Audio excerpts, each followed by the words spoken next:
My dad was building the big mansion in probably the late, no, it'd been the early, let's just put it this way. Ronald Reagan was in office, and he was completing the final steps of the mansion that we lived in off of Randall Mill, which is still there. It's still a mansion. There's a huge pond in the back.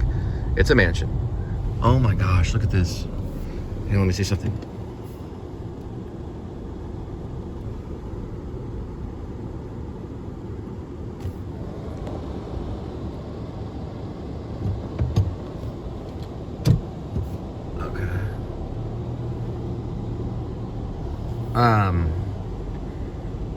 It was a mansion, and it was in Keller, which is now Southlake.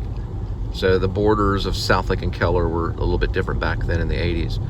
But Ronald Reagan, when Ronald Reagan got shot, I ran from the smaller house, which was across the way, right next to his business, which he was in refinery and jewelry.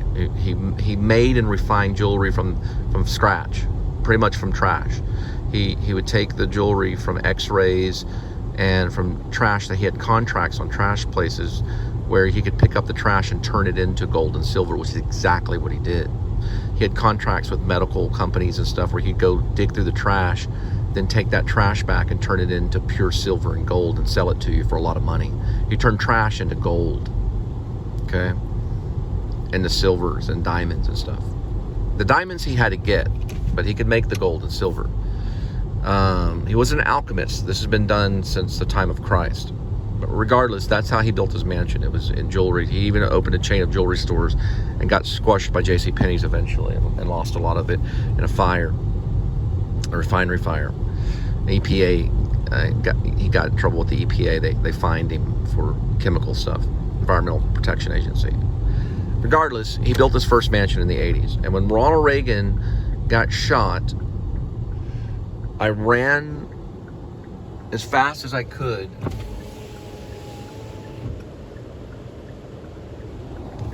to my dad, to full speed. I sprinted as fast as I could to tell my dad, because I saw it on the television. I was watching TV. I liked Lassie. I was watching television. I jumped up immediately and darted out of the house and ran at full speed across this one field. And my dad's business was still kind of under construction, but it was still being built, pretty much completed at that point. And I ran across the lot. I ran across Randall Mill Road, which had a hook. It had a hook in it just like that. It turned over that way. Now it goes straight. They've changed it over time, but it had a hook on it downhill. And I ran across Randall Mill full speed across the front lawn. And my dad was showing the house to some clients that were probably he knew, just like friends or people. He wanted to show the house to some people that were going to buy some jewelry from him. And he was on the steps of the front center staircase. We had one staircase that went to the second floor. And he was talking to them. And the house was not built yet. It was still wood. You know, there was no carpet laid at that point, things like that. So it was still kind of a skeleton of a mansion. And he was standing at the top of the stairs. And I interrupted him, and he was talking. I said, "Dad, I have something I need to tell you." And he looked at me with a stern look because he was talking. And he goes, "What, son?" And I said, "Ronald Reagan got shot." And he took a breath and kind of grinned because everything was humor to him. And he looked at me. He was like, "I was wondering when that was going to happen," is what he said. That's exactly what he said. He goes, I was wondering when that was going to happen. Something like that. It was something like, I knew that was going to happen, or something like, I was wondering when that was going to happen, I think was the joke. Everyone just kind of looked at him shocked, because my dad was big time stand-up comedian, big time. He loved jokes. He always had a joke. If you approached him, the first thing he'd tell you was a joke. That was the icebreaker. He would tell a joke. So I tried to turn it into humor. My mouth was dry. My heart was pounding out of my chest. I didn't know what was going to happen. To me, it was like a family member had been shot and that we needed to do something immediately. And I didn't know if Ronald Reagan was dead or alive. No one knew at that moment. The code at the time, I went back and studied this, was called Geronimo is down. He was known as Geronimo because Ronald Reagan was an actor, or he was an actor in Hollywood. He was a B-film actor in Hollywood, and they called him Geronimo. So whenever he got hit, they said Geronimo is down. They didn't say it then, though. We learned about it later. There's a documentary about it. It's amazing. Hinckley shot him to impress Jodie Foster because he was obsessed with Taxi Driver. And Hinckley's alive and well today, is shopping, big smile on his face. He's gotten better, and he's a free man. But Ronald Reagan was, they say, one of maybe our greatest president. Now, he kind of pretended like he wasn't shot. He probably knew he got hit with something, but he told the driver that he wasn't shot and leaned over and started heaving until this white stuff started coming out of his mouth. And he was probably going to try to get back to the White House and go to a doctor himself so Hinckley wouldn't get in trouble. I don't know. Now, Hinckley almost killed like 3 or 4 of the Secret Service that were there that were not armed. It was a very serious thing. And I was very distraught. My dad, it didn't seem like it bothered him. I didn't say he was killed, like a JFK kind of thing. I just said he was shot, because a few presidents have been shot and have survived it. Ronald Reagan did, but I'm sure it knocked off a few years off his life. And later on that day, and then in the evening, it was known that Hinckley was the shooter, and that he was, rushed immediately to a mental asylum. I mean, it wasn't like immediate, but he was taken into custody. He didn't kill him, but man, the whole thing went down so quick. And I saw it live. I saw it as it was being broadcast, because they were basically showing Reagan getting out of this building or whatever, and it went on right then. It could have been pre-recorded, but to me it was live. I don't know the lag time on getting that news, but they did have live TV back then, so it could have been live. It certainly felt live, but regardless of if it was live or pre-recorded, it did happen, and it was a big deal. And that's kind of how my relationship is with my dad, though. I think something's a very, very big deal, and he just kind of smiles about it. But I guess he knew that he didn't get killed, and then later on found out that it was a pretty big injury. It missed his heart. It missed Ronald Reagan's heart by a couple of inches or something, and he barely survived it. But he was able. Now later on in school, because I went to Glenview Baptist, I was raised Baptist. I was in first grade, I think. Yes, first grade, and we saw Ronald Reagan get sworn in. So we were made to watch the swearing in when you have to take oath for office. And it was Carter. Jimmy Carter was stepping down, and Ronald Reagan was stepping up, and we saw all that. So we were already familiar as a first grade class. I remember everything just like it was yesterday. But we were already familiar on a first grade class that he was president. We knew Ronald Reagan's name. We were taught Ronald Reagan's name. They talked about the presidency and all that stuff to first graders, So when we got back to class after the shooting, then we had to listen in to all of the news about if Ronald Reagan was going to survive. And I remember this just like it was yesterday. I'm pretty sure it was first grade. I'm almost certain it was first grade. I don't think it was second grade. I'll have to go back and look. But regardless of the grade, I was very young, but I remember it just like yesterday. And we were listening to the radio, because we get information off the radio in the class. And the news was that Ronald Reagan had woken up and was standing up, brushing his teeth. And all the teachers had just glows on their face. They were just smiling. They were so happy that Ronald Reagan survived, They just had tears in their eyes, because they all loved him. And he was brushing his teeth. And so the radio announcer said, it's funny now when you think about it. It's just hilarious. He said, yes, the President of the United States is brushing his teeth, and he's going to be okay. And so there was like a big thing about if you get shot and the next day or the next couple of days later you're up and brushing your teeth, then that's a good sign that you're going to sort of pull through, because most people thought he was going to die. He was an old guy. He was older. Nancy Reagan, they had this campaign, just say no to drugs and all this stuff, and they were developing all of that. And he did very well. I'm gonna have to go back and look at Ronald Reagan's career. I know my pastor, that he didn't baptize me, but another guy at the church did baptize me, had made a statement about Ronald Reagan, and there was a book that was written, and it was called A City on a Hill, or something like that. There's a thing right here, and The City on the Hill was about Ronald Reagan's life. It was a book that he was recommending everybody read. I didn't read it, but I'm sure it's a good book, because it's a book about a great Republican president that I have nothing against at all. But that was a tough time in America. It was a really corrupt time of drugs. Crack cocaine was out of hand.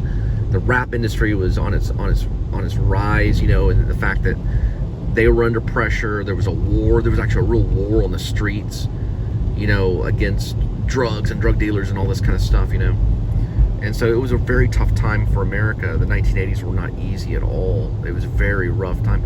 And how we got through it was things like Michael Jackson's Thriller, Different Strokes, eventually The Facts of Life, and eventually, Growing Pains, and which Kirk Cameron ended up becoming a big evangelical minister, to the whole response to the evil of the world. But it was definitely there in the 1980s, without a doubt.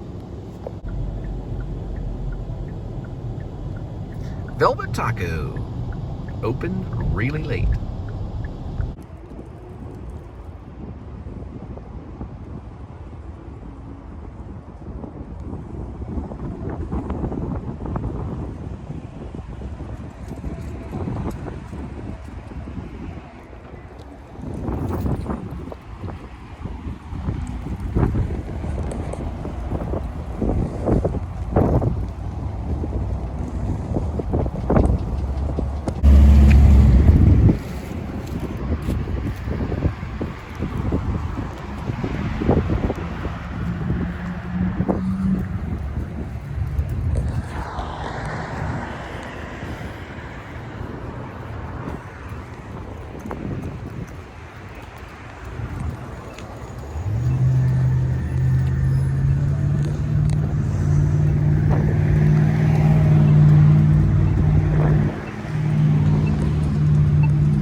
Sign is on to cross Carroll Street.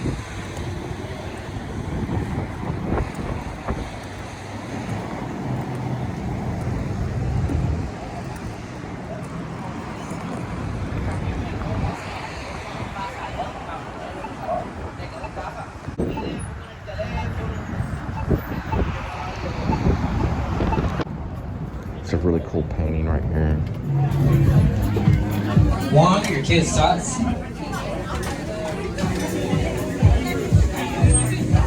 Tegan, your taco.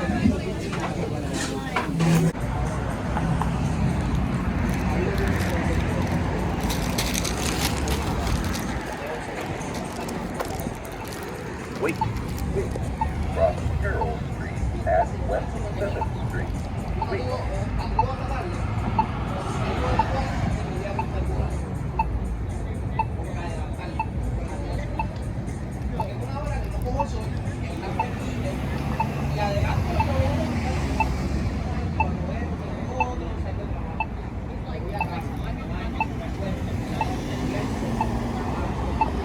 Steven, you ready with this?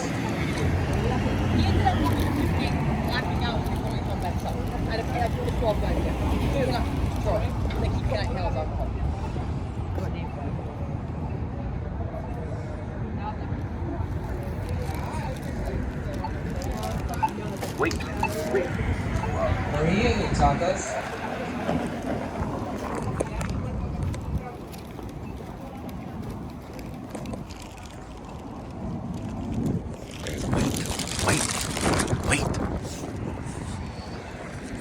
Look how many times you have to wait.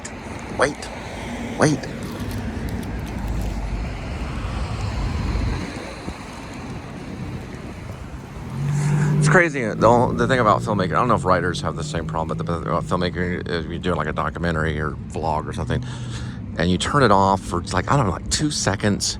The coolest thing happens, and then you try to turn it back on. But really, to be honest, everything's cool. What's not cool, you know? Look at the shadow. That shadow represents 1,000 things. Just that one little swift pan represents 1,000 things. Every single moment is always representing, symbolizing everything about all of mankind at every moment of the second of the day that you have it on. It does not even matter how good it is or how bad it is. It'll always be representing. That one's called the Mad Hatter Neighbor Pup. Let's see if we can see it. Right here. The Mad Hatter Neighborhood Pup. And if you can see it, wonderful. If you can't, even better. And if I say better rather than batter, even better. You know, the mistakes in filmmaking are so much more powerful than what you try to script, Mr. Lynch. Because it cannot be written. It never will be. But the written word is far more powerful than everything, even the heavens and earth. Or that's what it says in the good book. It doesn't say it's far more powerful, but it says it'll outlast the heavens and earth. That's what it says. The word will outlast the heavens and earth. And, you know, it's talking about the word of God, but it still will. It's still a word. The word of God is still a word. It's still the word of God. Or you can say the words of God. But the word of God will outlast it all. And we cannot really write that. Only he can. He's the one that really writes it at heart. We can read it because it's already been written. Martin Luther printed it, and we can certainly try to interpret it. And we can argue and argue and argue. And, you know, the 10 Commandments are still there, but I'm going to tell you, it's going to outlast all this stuff that we're trying to make. When you write it down, you're far more powerful than when you pick up the film camera. That written word is big time powerful. Let me tell you something. When a filmmaker walks up to the screenwriter, he asks permission to the writer. It's the writer, the filmmaker, then the actor. But ultimately, it's up to the actor for the filmmaker to be able to tell it. At least the filmmaker puts himself in it. There's an order. The writer is the one. But God is the author of all this, so it doesn't matter what we try to do. He will be heard. So, and that's what he means by it outlasting everything else. Anyway, this is Velvet Taco. The Velvet Taco drop-off. Right then, earlier, I was probably talking about my father and the years of Ronald Reagan.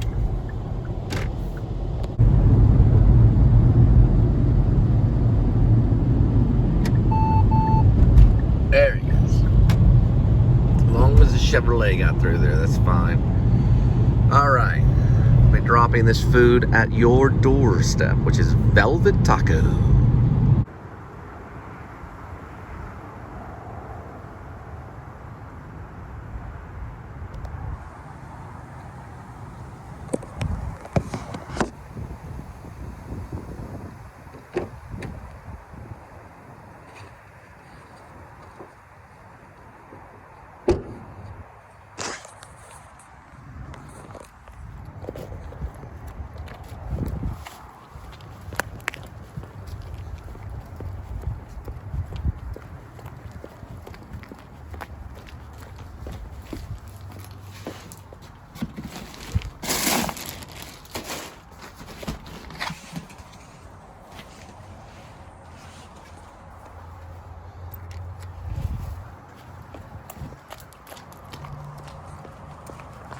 Oh boy.